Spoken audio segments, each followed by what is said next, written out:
Looks like you've got all the questions for me. I have all the questions for you. You've got the questions. Yeah.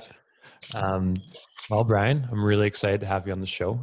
I think I've known you for quite a few years now, and you've known me for longer, I guess, because I grew up in the church, and you would have dedicated me in the church as well. Yeah. So for those of you who don't know, or those that don't know you, you wear many hats. You've been in the ministry or as an occupation for how many years now? Oh boy, it kind of depends when you would mark this, and that's kind of part of my story today. So I'll give you some background. But I served for 1 year as pastor of the Unity Church of God in Unity, Saskatchewan. That was the year before Val and I got married. Then I went to seminary, and then I started as the lead pastor at the Camrose Church of God here in Camrose, Alberta, in 1985. Did that for about 32 years. Wow. So I knew that already, but it still catches me. Like 32 years in one place is a long time. Yeah, and you know what? It went like that. It was amazing how fast those years went. So and that's probably a pretty good indicator you're in the right place for that time period. It was good. It was really good. It was a good run. Yeah. You're also an avid cross-country skier, runner. You've done a few marathons in your life. Yep. How many have you done? I've done 4. 4. Yeah. First one was in Honolulu, Hawaii, during my college internship, and there's a neat story there. Second one was Winnipeg. Okay. Third one was Montreal, and my fourth one was in Edmonton. That's quite the transition from Hawaii to Winnipeg. Yeah. And currently, I know you're a chaplain for the police service, right? Volunteer chaplain with the Camrose Police Service. Yeah. Yeah. And then your current role, where you're sitting right now? Yeah, I'm in the chapel at the Rosehaven Care Center. And so I'm a full-time chaplain with the Rosehaven Provincial Program, the Memory Lane facility, as well as the Crossroads Day Program. Okay. Yep. So lots going on then, lots of different things you have your hands in. So we've chatted a little bit about something I'm trying to flush out more and more is this idea of a health and fitness flywheel, or the idea that we need to be holistically fit, right? I can't just assume I'm going to spend 5 hours in the gym every day and then for my soul to be healthy or fit, or vice versa. Like I still have to work out to make sure I'm taking care of my body, mental. So the 5 aspects are the spiritual aspect, physical, mindset, purpose, and I'm missing one, but we'll drop back to that one after. But I want to explore more of the spiritual aspect of the health and fitness flywheel, and maybe we can share some of your story along there too. But talk us kind of through your holistic, like as you view it, your holistic health and fitness journey. Yeah, thanks. Honored to be with you, Matt. Thanks so much for the invitation. Yeah. First thing that comes to mind in this idea of holistic fitness is Jesus' reiteration of the great Shema, the great commandment. You shall love the Lord your God with all your heart, all your mind, all your soul, and all your strength. It's such a beautiful, concise compilation of all of that. And God gives us every day to live into that invitation. So my journey, I was incredibly blessed to grow up in a very idyllic setting that lent itself to a very active lifestyle. So picture this, a quarter section of land, half of it is bush and creek and wildlife, and half of it is cultivated by my grandfather, kind of an amateur farmer, inventor. So Summertime, you could go swimming in the creek. You could go fishing in the creek. Wintertime, you could skate on the creek until the snow came. And then when the snow came, there were enough hills in the bush that I learned how to ski in my backyard, downhill ski. And so I grew up with 2 older brothers and then 3 older cousins. And we built a ski jump to match the contours of the hill in the bush. And so every day after school in the winter, I'd go ski jumping or downhill skiing in my backyard. And then my dad would flood a rink in our garden and we could go skating there. And as I remember, it was an Olympic-sized skating rink. I'm sure it was not, but lots of activity, right? Yeah. In the summertime, a good Saturday when I was old enough, I grew up in a family of pilots. My dad started us off, and my 2 older brothers are pilots. So on a good Saturday, I'd be up early in the morning. I would ride my motorcycle to the airport. I would jump in my dad's airplane and go for an hour's flight over the farmland nearby, buzz a few cousins' places out in the country, be back for breakfast by 8 o'clock. Yeah. Maybe cut the grass, maybe go and work in the garden for my mom a little bit. And then by the afternoon, it'd be hot enough, I'd either ride my bike or my bicycle up to the lake, which was maybe 3 or 4 kilometers away, and go swimming and be home in time for supper, polish my shoes so they were ready for church next morning. Sunday afternoon would be probably a bicycle ride or a motorcycle adventure together with some buddies, and back in time for Sunday night church. So that's a little bit of the active lifestyle that I started out with. Junior high, I got involved in team sports. So anytime the gym was open, I was there. Got to play basketball, volleyball for the junior high school team. While I was still in junior high, they drafted me. So got to go and play basketball with the junior varsity team with the high school, and got involved in soccer, volleyball, basketball, fastball, golf, badminton, track and field. And then, so to back up a little bit, I had to be careful in the fall and in the spring because of some allergies to grain dust and pollen. And this maybe gives away my age, but Matt, those were the days that doctors still did house calls. So the summer that I turned, I'm going backwards here a little bit, but it's part of the story. Yeah. The summer that I turned 7, I'd been out riding with my grandfather on the combine, and he didn't have a cab on his combine. It was just an open cab cockpit combine.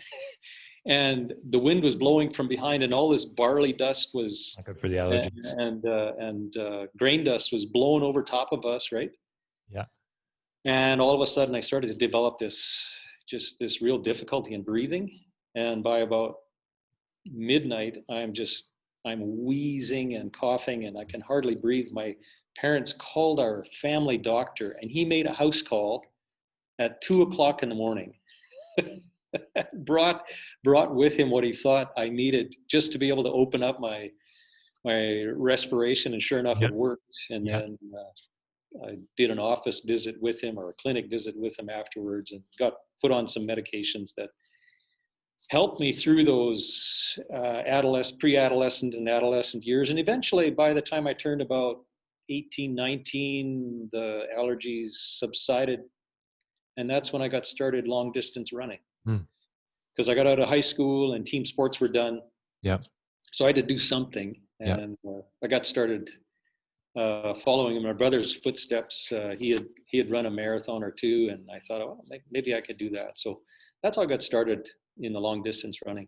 Yeah. And that, when you start describing it, it sounds like a book. It sounds like, I was thinking of like a more modern day Little House on the Prairie. That's not. Yeah. It's like, really, when I look back on it, incredible opportunities that were handed to me. And I was blessed with, yeah. And parents were very supportive. As long as I got my work done, as long as I got the chores done, I could play as much as I wanted. That's amazing. Yeah, really was. Grow up. So then what led you into the platform of ministry? And I like to say platform instead of talking about like a career or a job, because it's a platform we can live into our purpose, I guess. Yeah. Well, I never, I never saw it as life's platform growing up. In fact, Matt, I agonized over ministry for years and years. But here's my first sermon. I think I was about 12 or 13, and our pastor called up a number of us in our junior high, senior high youth group and said, for our sermon this coming weekend, I'd like a series of our youth to give a short commentary on an assigned scripture passage. So either on the phone call, he dictated incorrectly the passage of scripture he wanted me to comment on, or I wrote it down wrong. But it was from the book of Daniel. And I'm pretty sure he wanted me to make a comment or two about Daniel in the lion's den. Okay. But the scripture text that I copied down ended up being one of Daniel's apocalyptic visions with these monsters coming out of the oceans and and these the world turmoil. Yeah. And that's what I did my best and came up with about a 2 or 3 minute commentary on this piece. And my grand conclusion to my first sermon at the Morden Church of God was, and that's all I have to say about that. About that. And that's where it all began. Yeah. Awesome. So anyway, that kind of launched me, I suppose. And after that, I remember some of the grandmas in the church saying, "Oh, Brian, I'm maybe 14 at the time, and some of them started to say, I think you would make a good pastor." And that was the last thing that I wanted to do. It was the last thing on my mind, and I started to run away from it. Yeah. Like Jonah. And I didn't go and, like the prodigal son, go and spend all of my money on riotous living, but yeah. I did not want to have anything to do with ministry. And there's lots of stories behind that. But what I really wanted to do was to be a phys ed teacher and a coach in a high school setting. So after a couple of years of working in the construction industry just to earn some cash and earn a pilot's license, I went to university in a phys ed program, and after a month I hated it. Nice. So I quit. Yeah. I just dropped right out. Yeah. I dropped out soon enough to get a little bit of a refund on my tuition. Good. Went back to work, earned some more cash, did some flying. Okay. And our youth group went through a bit of a transition, and they asked if I would do a little bit of leadership, lead a few Bible studies, lead a few activities. And I did that and quite enjoyed it actually. And then there was a group that came through from the Bible college, and one of the young men said, "Let's go for a run together next morning." And so we did that, and I just thought he was kind of cool and decided, well, if I'm going to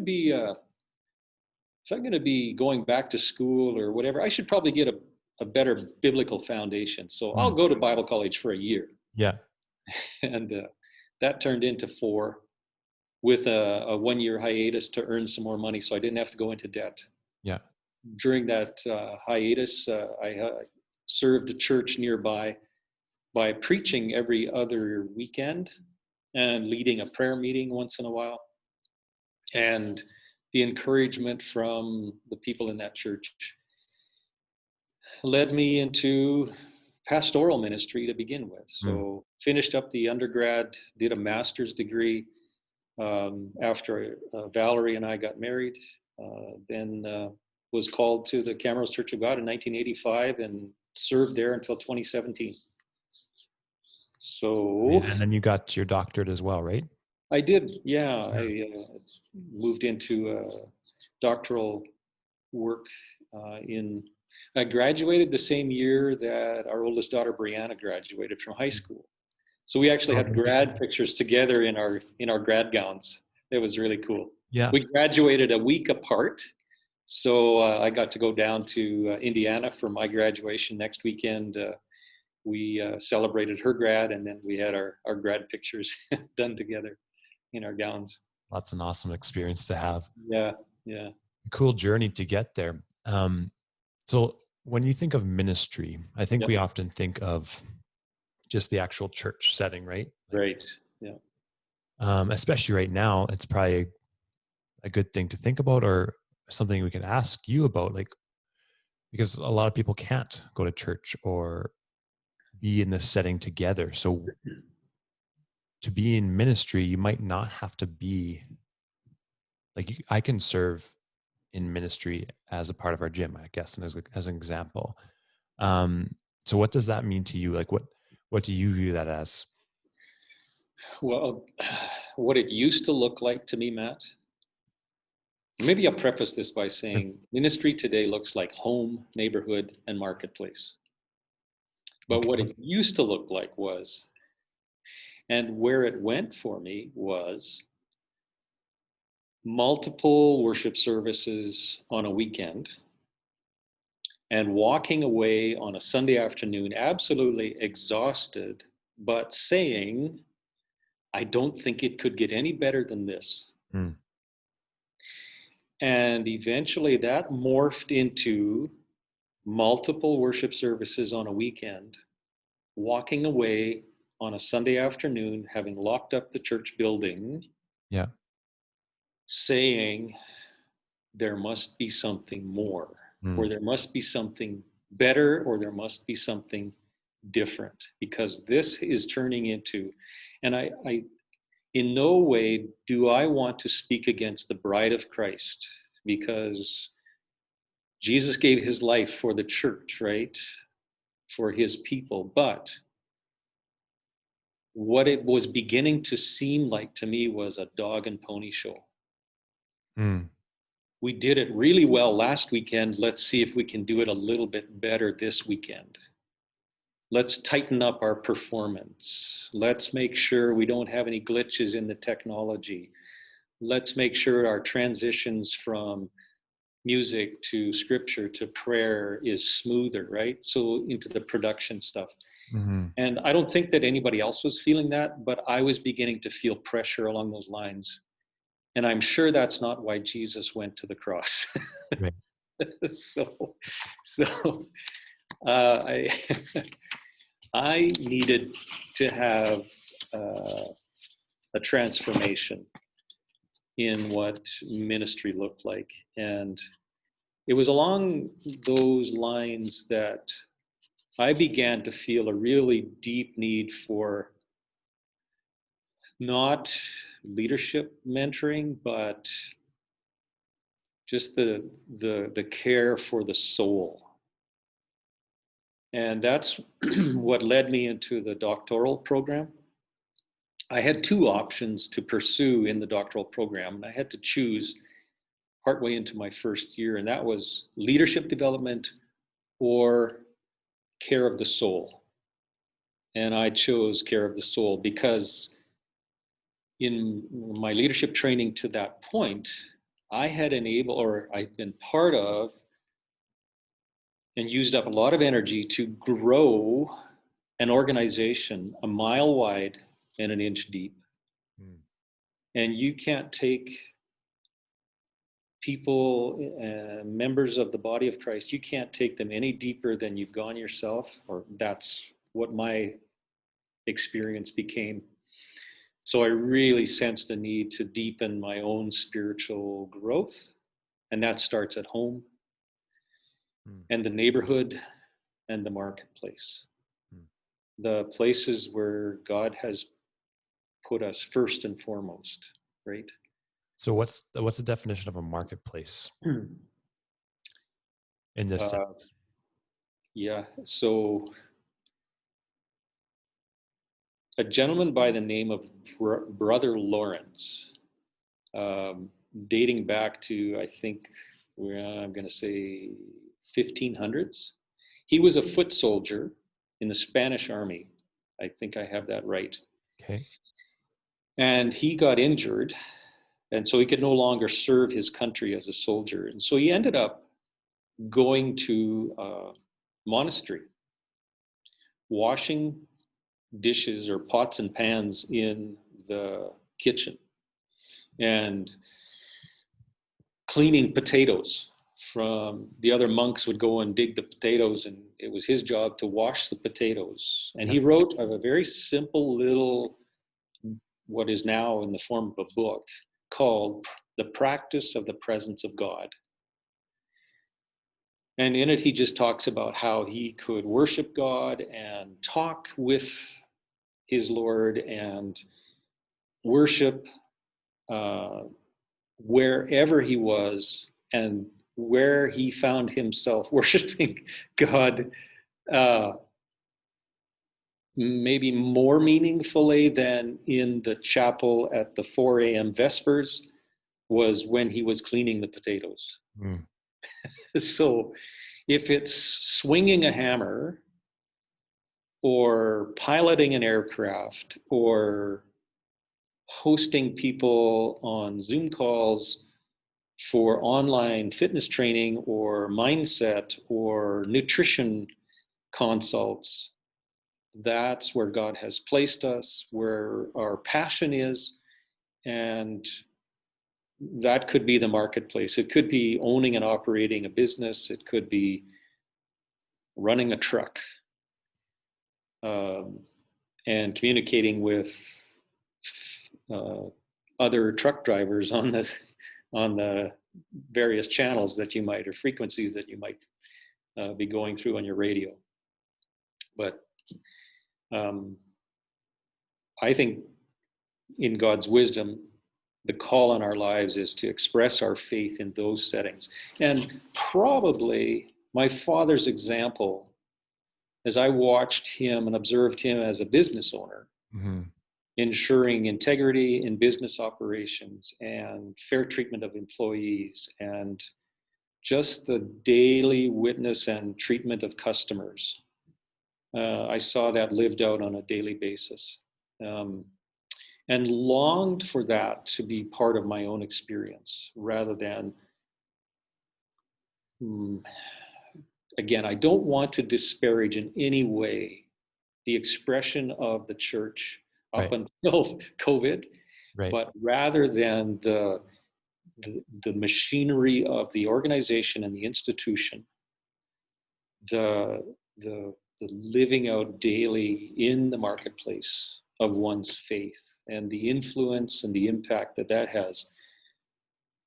That's what I believe ministry in the marketplace is God's call on people's life. I like that a lot, because you talked about passions and calling, which you might have noticed my hand starting to move as I talked about that. Good. That's where we want to go. Yeah. Okay. You talked about passions and calling, which I guess we could kind of associate with a sense of purpose, or, and I hesitate to use a word because I can't define it, but you can see that I like the word purpose. It's 2 of my businesses have that word in it. But you also talked about kind of core values that your father had. And I think that's, we've chatted about it a few times before, the importance of these set of core values, or this vision for an organization, a church, an individual. Like, I've currently been working with a few people now, helping them create what I call their own personal blueprints. Yep. Helping them develop a better understanding of their passions, and that there's purpose in everything we do. It's not, a job is not necessarily a purpose. It's maybe who you are in that. Right. Is that kind of what you're alluding to by washing potatoes? Yep, absolutely. Yep. Yeah. so you've moved around in different types or parts of the ministry, right? And with the church and serving. So did you, once you locked that door, when you said there must be, like, you're being called somewhere else, or that you want to go deeper, how did you find you did go deeper in that aspect? Yeah, great question. And one of the key, I guess, one of the keys to that transition, and it took place over a period of probably 10 years, Matt. There was a deep restlessness that began to, you'll recognize this phrase, that began to stir around in my soul. Mm. What's stirring in your soul? Exactly. Right?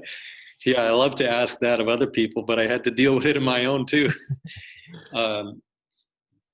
By divine coincidence, providence, I was blessed with a couple of wonderful spiritual directors, spiritual companions that I saw with and connected with on a regular basis. And our times together were just listening to that restlessness and the noise and looking for God's call in that.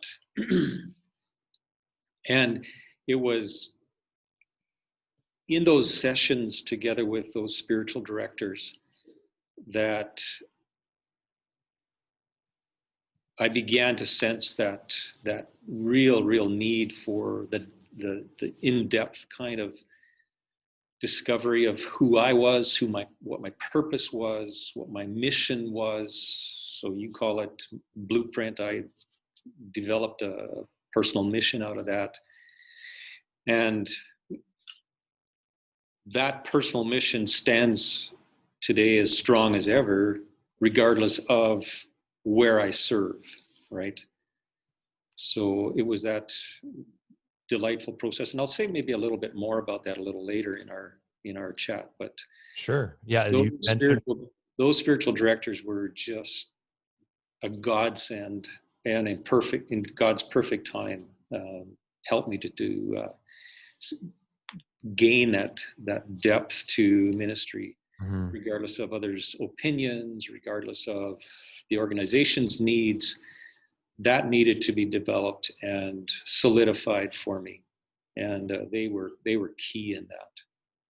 Yeah, I think it's really important we develop an understanding of ourselves, right? Like that goes a long way even in a business, right? Like if I can help my team have a better understanding of themselves, or help them develop their own core values or core mission, even absent of the business, I think the whole does better too. And you mentioned spiritual director, which you could call it a spiritual coach too. And I think we're really seeing the importance of coaches in the mental aspect, the spiritual aspect, and the physical, right? So mind, body, soul. And that's becoming more and more clear. And that's essentially what a spiritual director would be, right? A coach, a guide, a really good listener. Yeah, and one who coaches another person in listening for the Spirit's leading, nudges, transforming our deepest emotional journey for greater purpose, if I can use your TM, your trademark. Yeah. Transforming our anger, transforming our frustration. What is that about, and where can that take you? Would be some really good questions that would be asked along the way. I like that. Like I had a workshop with the Two Brain mastermind group, and it was John Maxwell's group, and he mentioned something about a good guide or a good mentor asks really good questions so that you develop a better understanding of them and they develop a better understanding of themselves. So it sounds like you had a really good spiritual director, or probably continue to do. How would you describe a spiritually fit individual? So physically, and this is something I've been trying to wrestle with, and because as I put that flywheel out there, I have to have markers of some sort. Like uh, the contrast of fit is sick. So in fitness, the indicators or markers of fitness would be blood pressure, resting heart rate, body fat percentage, and a list of other things. So what would you describe a spiritually fit individual? I don't even know if you say acting like, or because it'd be more individualized to them, but I'll let you carry that away. Oh, thanks. That's a great question that can go in a lot of different directions. But as I think about that question, I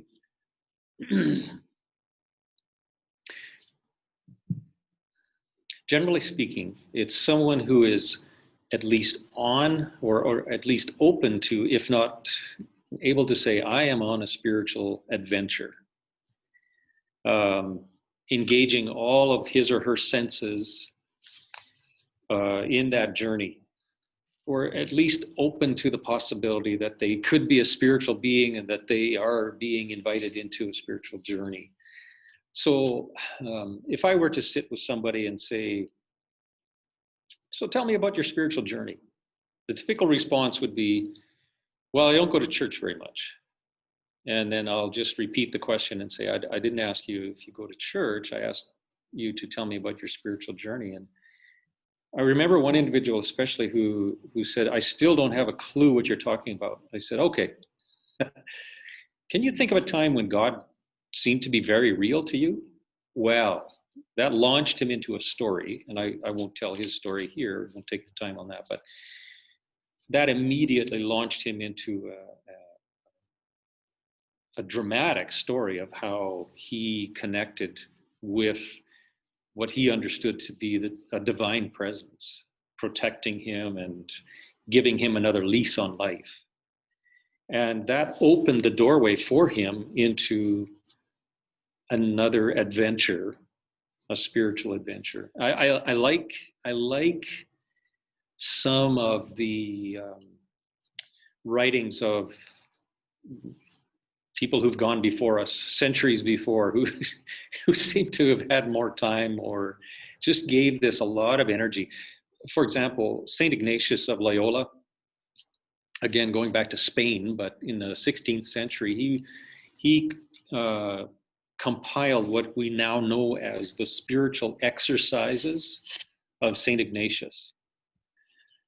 And it's designed to be he calls it a 30-day. The way that it's written, it could be expanded into 30 months or a whole year or whatever, but it's called a 30-day. It's fairly, if you do it in 30 days, it's very intense. That's about all you would do, is probably 6 to 8 hours a day, be on this adventure. But he takes a person through a whole person, imaginative, contemplative retreat that first of all leads one into an appreciation for God's mercy, the gift of life, first of all. And then an appreciation for the beauty of creation, God's works. And then the exercises lead the retreatant or the particular person who's doing the exercises into an understanding of God's mercy, God's love, God's graciousness, God's welcome to us. And then it challenges the reader or the retreatant with how far we fall short of the holiness of God. And introduces the reader or the participant to the whole concept of sin and self-centeredness. But always it's done in a very merciful and gentle and compassionate way. And then into the experience of God's forgiveness and the constant need for God's cleansing and turning one's heart towards the love and the grace of God, the mercy of God, the compassion of God. And then out the other end, living in joyful submission, surrender to this, again, I'll use your beautiful term, greater purpose for one's life, away from one's own self-centeredness into a life of joyful nearness to the one who has already moved near to us. God has moved towards us first. So it's a life that's transformed by this. So I don't know if that responds to the question, what's a spiritually fit person? But someone who's on this journey of discovery and adventure into God's incredible mercy and love and gentleness and compassion for us, and then into the joy of that, is, at least in part, a description of someone who is becoming spiritually fit.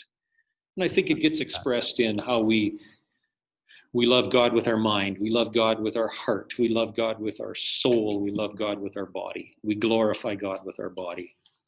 Yeah.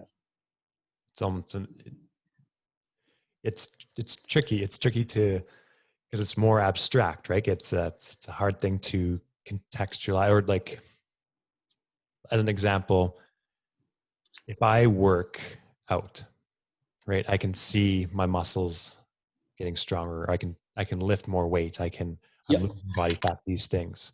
Yep. But a spiritually fit person, sorry to interrupt, but a spiritually fit person will, and you guide people in this direction too, but a spiritually fit person will be holding the question of, why am I doing this? Along with the what of what I'm doing, right? Yeah. I like that. And I'm doing this to glorify God with my body. Like Eric Liddell in Chariots of Fire said, I feel the pleasure of God when I run, right? Yeah. And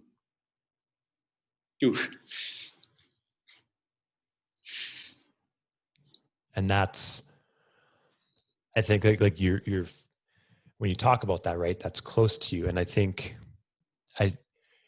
sometimes it's hard to explain.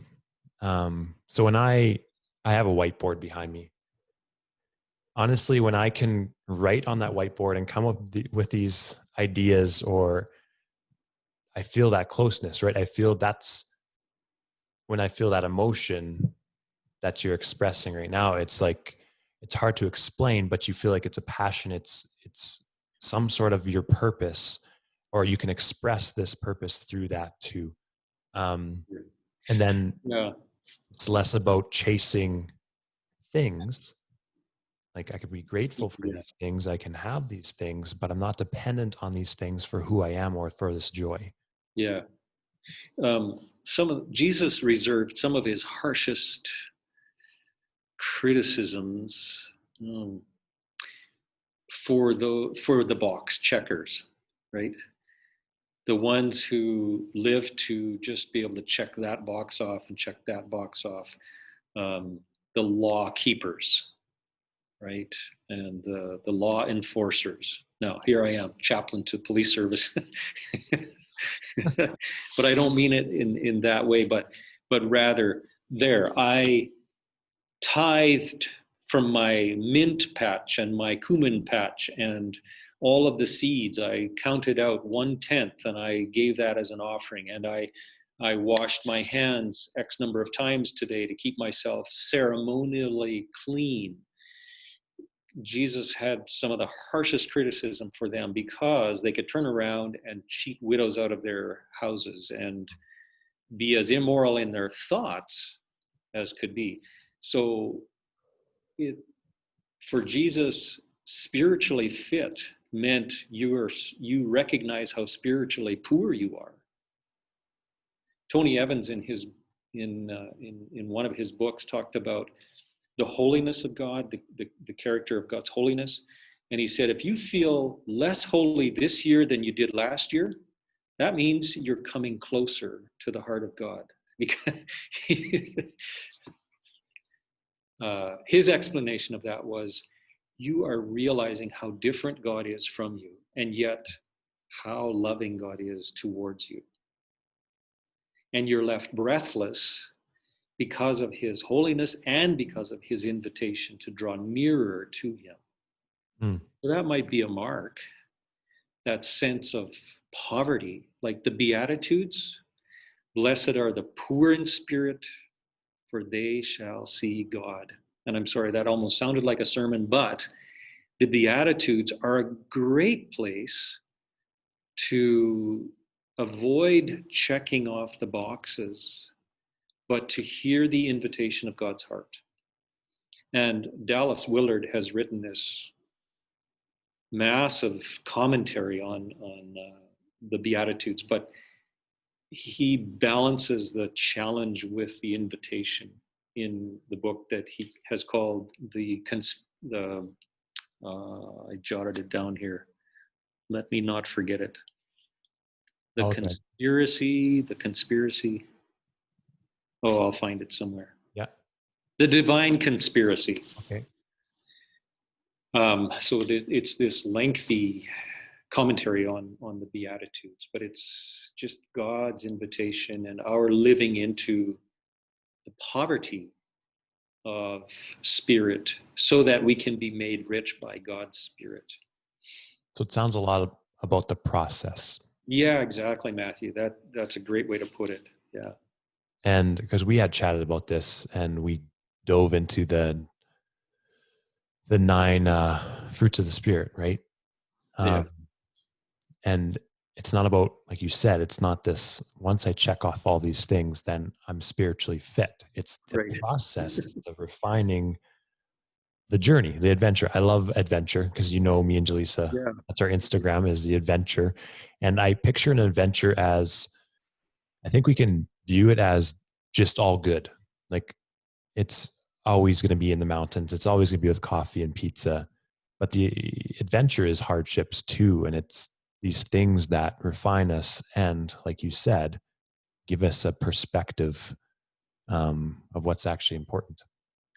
Yeah. And for the fitness community, I mean, you've often referred to workouts where there are these tears in the fibers of our muscles, right?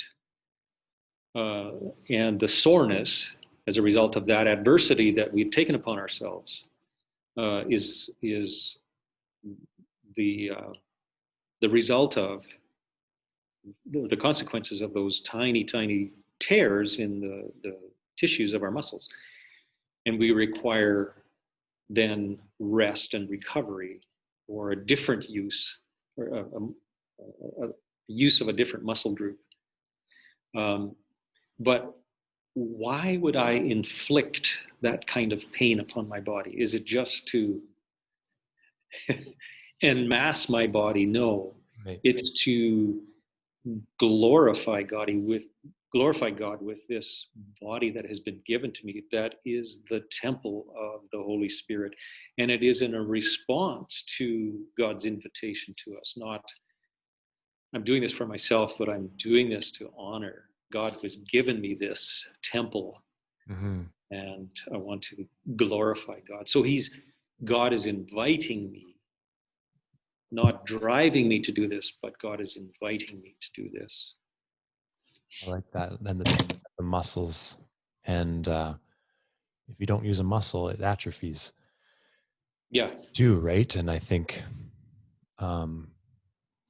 James, right? Consider pure joy whenever you face trials of many kinds, because it develops perseverance, right?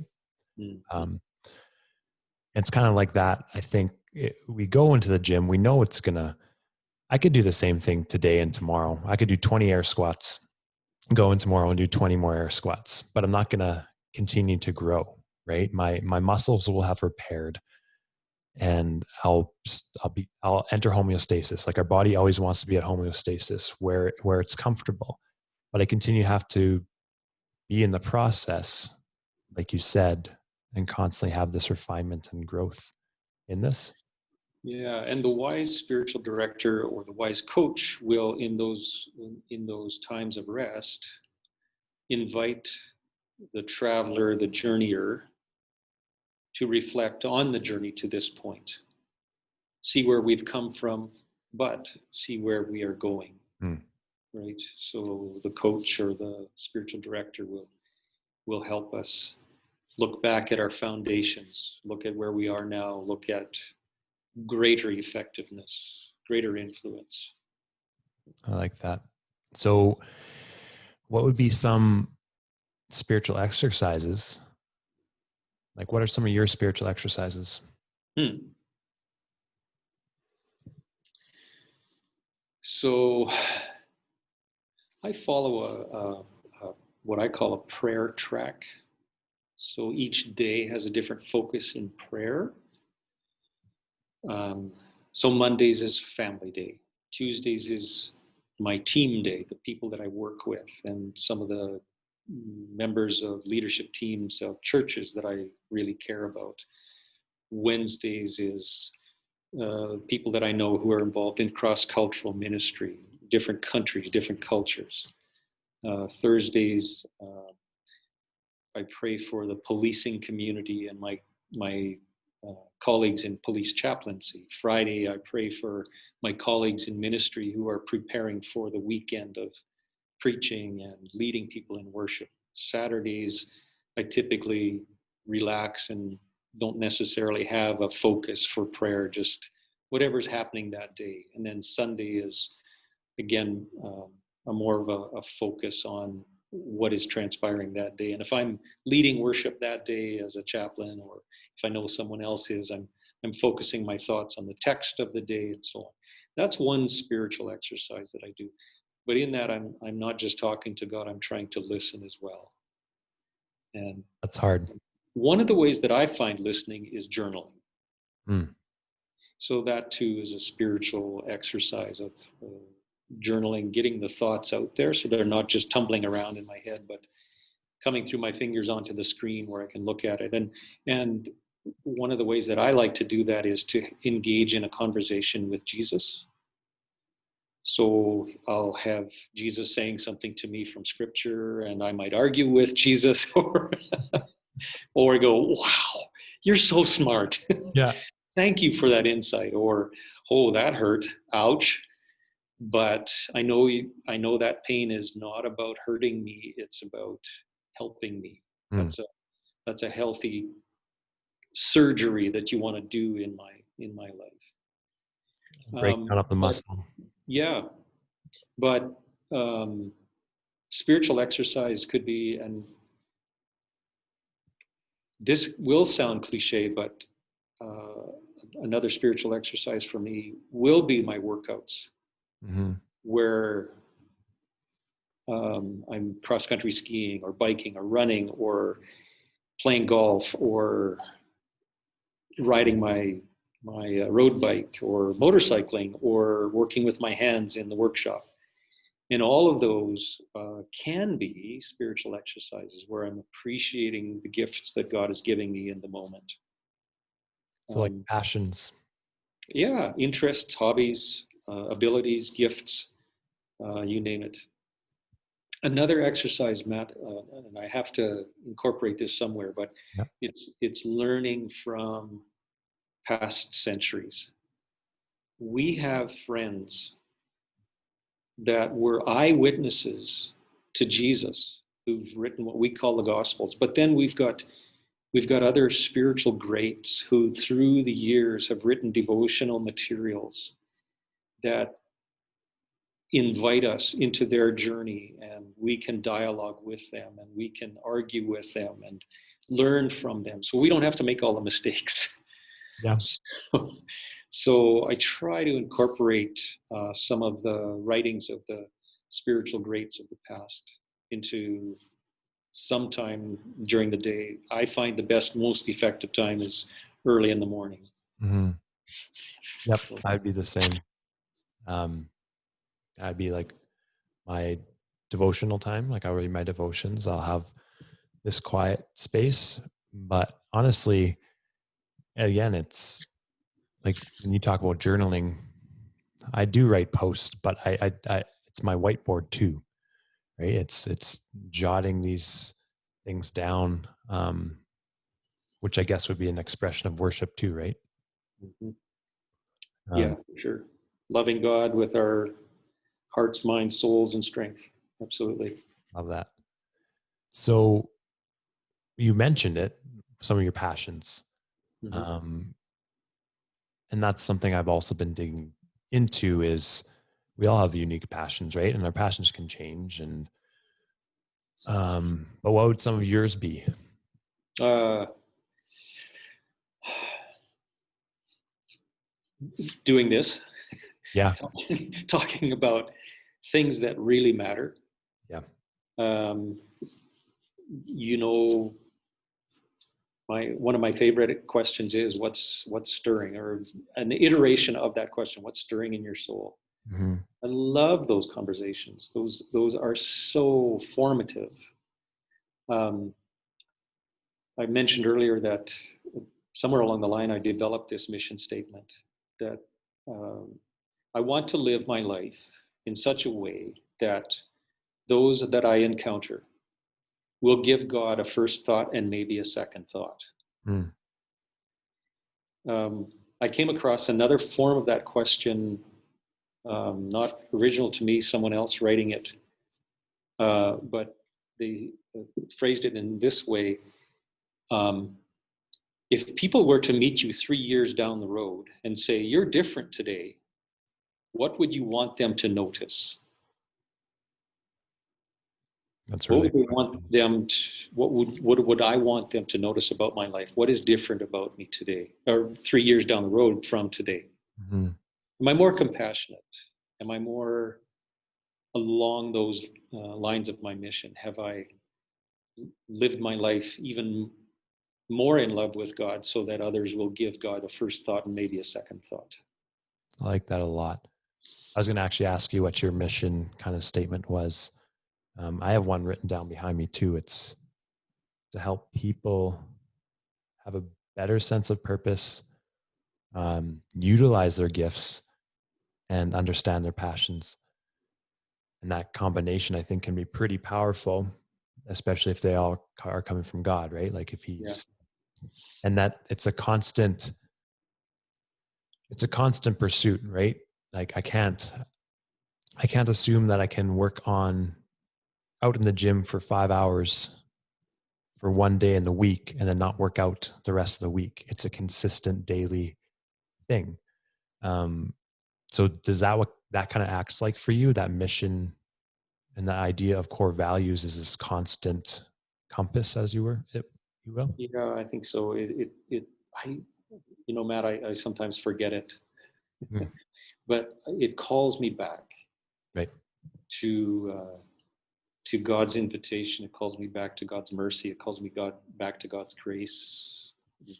For a general term, it calls me back to the love of God Mm-hmm.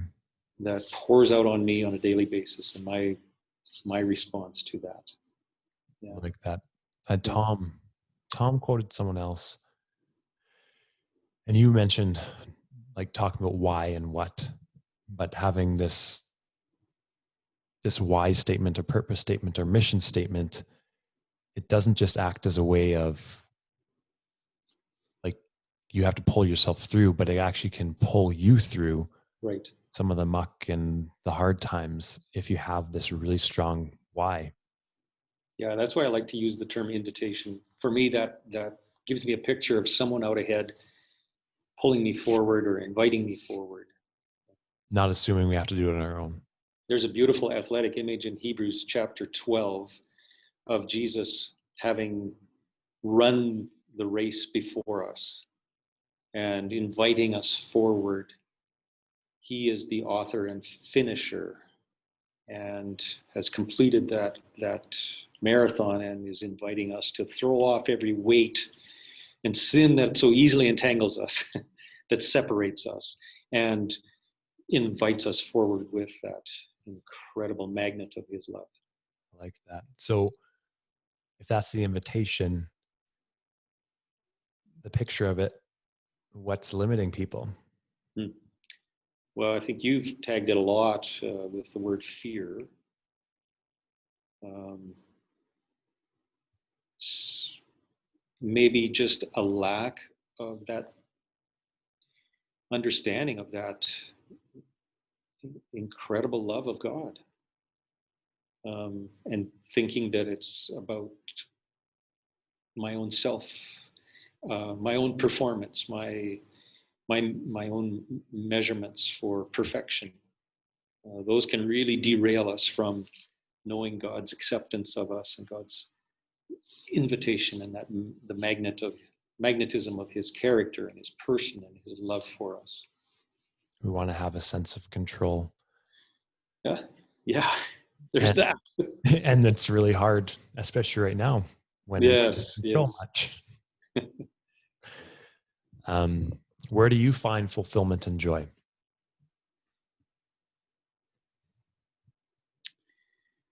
I think I touched on that already in some of my hobbies, having these kinds of conversations, Matt. Knowing that I have permission to ask questions about my faith, and I'm not going to be ditched by God, but I'll be welcomed. Do you know what really helped me in that? The book, The Shack, and the movie, The Shack. Yep. The friendship that is portrayed within the Holy Trinity, and the welcome and the joy of companionship. The author was onto something there that I think we maybe missed or haven't experienced to its fullness. And where we can bring our absolute pain and our absolute pleasure and passions with us into that welcome. There is an incredible place, and helping others into that presence as well, into that welcome. That is so satisfying, so fulfilling to do that, Matt. I don't know that there's much of a greater thrill than helping others into that place as well. Yeah. I can attest to that. I think just this past year, I was never one to enjoy, I enjoy conversations, but I wouldn't dig deep. But I think that's where the good stuff is. And that's where that communion is. Right. Like this connection, and which is another aspect of the flywheel, is this community and connection piece. I really like that. So what are some of you talked about your fitness activities. How about aspirations? What are some of your aspirations, either in fitness or personally? I want to jump out of an airplane. Okay. That's on the bucket list. Anthony on the last podcast. I know, I heard his story, and yeah, that just reignited my desire to do that. Yeah, I'd like to do that. In terms of personal fitness, I'm now past running marathons. I'm not going to do that anymore. I have some physical limitations, a couple of health concerns that I want to keep this temple going as long as possible in a healthy way. So, but for me, it's more maintaining and sustaining good health. As you mentioned right at the outset, I'm an avid cross-country skier, and I want to be able to do that for lots of years, keep the body limber so I can swing a golf club for lots of years. Yep. But I want to be an encourager as well. I want to be to use the Barnabas example out of the book of Acts. I want to be a Barnabas to other people. I want to be an encouragement to others. And just kind of come alongside of people and walk with them, journey with them. I see that as, and find that very fulfilling and satisfying. So that's an aspiration. Take others on the journey. This is going to sound like I'm an old man, but I want to finish well, whatever that might look like. And I need to discover what that will look like for me. Right. But I do want to finish well. Like that a lot. Yeah. Every day is a new day. Yeah. I want to, like I said, I want to jump out of an airplane. I want to spend time in Haiti. That's a pretty specific thing, but I've been there once, and I want to go back because I really learned to love those people, and I can see myself investing time and energy there with an organization that I've come to know and love. And I really hope I'll be able to go back numerous times still and have some influence there. What's the organization? What's the mission of it? Yeah, it's Empower Global is the name of it. And it has, it's been started by a friend of mine, and it has a facility right in the middle of a community in the city of Cap-Haitien. The facility used to be the home and compound of a drug lord. And that drug lord got into competition with another gang, and he lost his life to the other gang. His wife didn't care to carry on the family business, so she put this compound up for sale. Yeah. And somehow Global Empower found out about it, was able to purchase it for an incredibly good price. And now, this is the coolest thing about this compound. What used to be the guard tower that rained down machine gun fire on anyone that would try to intrude is now a water tower that distributes life-giving water to the surrounding community. And it runs a medical clinic for thousands of people in a month. It runs a business school, a carpentry shop, a welding school, a bicycle repair shop. All kinds of trades and business training goes on at that compound. And I would love to go back and just be able to work with the local people and just see what God's doing there again. Sounds like there's a lot of purpose there. Yeah. A good example of He can make all things good, right? Oh, for sure. Yeah. I'm going to do some closing questions, but kind of to wrap everything that we talked about up, it's not about measuring. It's not about checking off these things and saying, now I'm a spiritually fit person. It's this constant pursuit. And well, even if you think of it physically, I'm not going to check everything off and then say, okay, I'm done. I'm perfect. It's this constant pursuit. It's a journey of joy. Yeah. Mm-hmm. Yeah. And that journey of joy doesn't mean you're going to be absent of hardships either. No, joy doesn't have a lot to do with circumstances. It has a lot to do with the character of God that can be trusted. Yeah. I like that. So here are the closing questions. I think you might have said it already, but maybe there's another one. Name one thing on your bucket list. Yeah. Jumping out of an airplane. Hopefully I'll send this to Anthony and he can get you one of those. I'll hook you up. Yeah, I'm sure he would.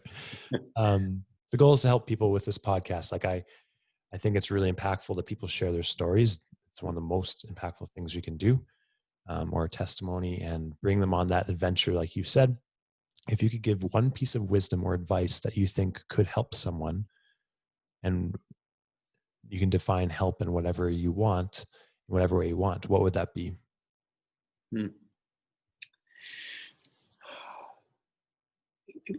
I guess this might not be if I had more time to think about it, I might come up with something else, but learn from the ancient spiritual greats.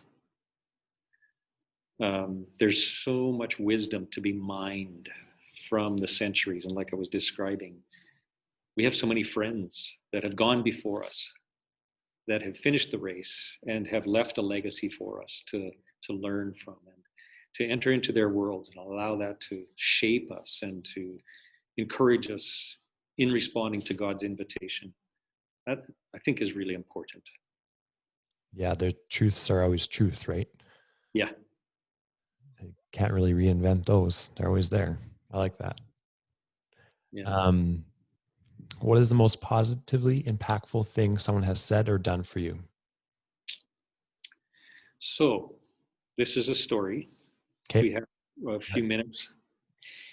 During a time of upheaval and transition turmoil in my parish ministry experience, Val and I traveled up to Vancouver to meet face-to-face for several days together with my spiritual director. And you go into these sessions trying to come up with a clear question that hopefully God will give you an answer to. So we went thinking tentatively that the question was, do I stay or do I go? Should I stay at the church or should I resign? And that was the question that was kind of in the front of our thoughts for the first several days. So we would meet with the spiritual director all morning long, spend the afternoons just processing what we talked about in the morning. In the evenings, we'd get back together with our spiritual director and a prayer team that we had, and process and pray together. And then the next day, the same thing. And God was not answering our question. And it's Friday morning. It's the end of the week. God, you've got to, by noon, you've got to come up with this question because that's our timetable. And you're still not answering our question. And about probably 11:30 on the Friday morning, we're starting to wrap up, and I'm starting to panic because God hasn't he has not answered this question. Should I stay or should I go? And all of a sudden, Val snapped her fingers and she said to me, I've got the question. And it's not us asking God a question, but it is God asking us, and God asking you, Brian, this is the question. And it came out of a psalm that she and I read together that morning,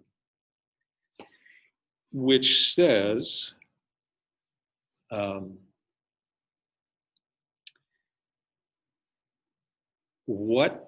here was the question, Brian, what are the desires of your heart?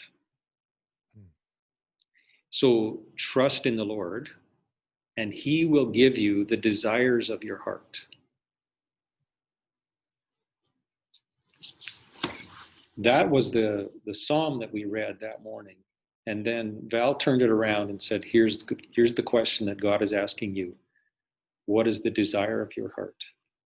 What do you really want? You want to stay at the church? Fine. You want to leave the church? Fine. It doesn't matter. What are the desires of your heart? That was so formative for me, Matt. And we stayed at the church for a number of years, but it gave me permission to explore all kinds of other options that all were a response to God's invitation to draw nearer to God. That was one of the most powerful and influential questions that was asked of me, and it came through my dear wife, from God through her, to just be able to have freedom to enjoy God's presence wherever I got to work. It didn't matter where I got to work, but I got to respond to that question. So it's not always about us asking the question, but maybe he's asking us the question. It's about listening and responding. Yeah. And that's a hard thing to trust. That's what is on our heart, right? Mm-hmm. It was frustrating. Come on, God, you're supposed to answer our question. Nope. And it doesn't mean it's going to be easy either. No, it doesn't.